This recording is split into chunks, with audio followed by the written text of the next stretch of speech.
Hi everyone, good morning. So today we're going to teach you, or I'm going to teach you how to remove the valve thing from the Shellane. Yes, you heard it right, Shellane. So you're just gonna twist it, and you see, oh, it's this one here. So you're just gonna twist that hard and just remove.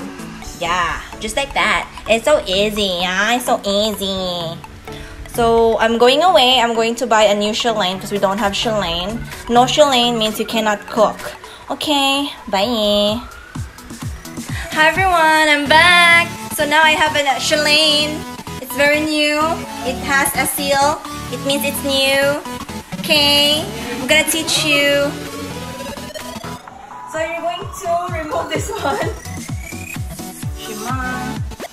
Gahiday siya. Tara, natangtang na siya. And then, kailangan na siya i-automatic o to ano. And then you're gonna get this one.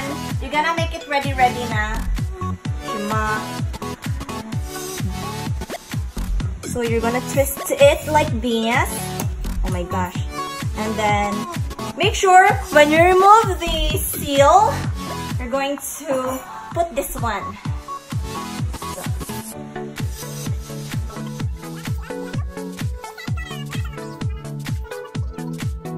There, right? And then you're just gonna... Ati, di lagi siyang suksok.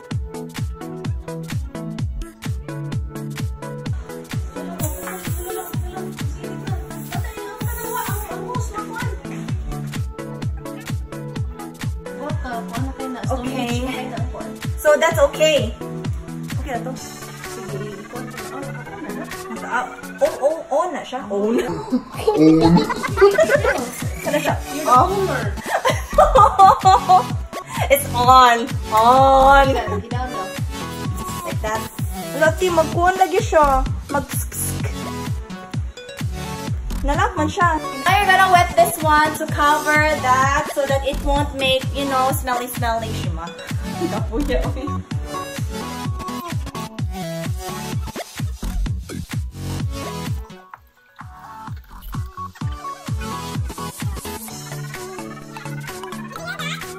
not going to put this one if your regulator is new. Ours is very old. Like my face, it's old.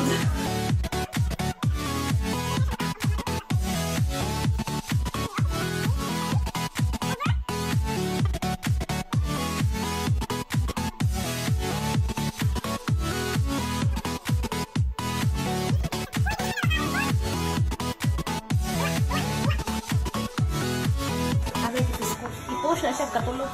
I-push siya katulog. 1, 2, 3. Okay, stop. Okay, pag i-on daw to dito. What happened? What happened? It's a disaster! Ako yun? Dili ni mo sulaog sa kunaw? Sulaog siya. Lucy Otis. Lost na lang ko. Pahawa niya!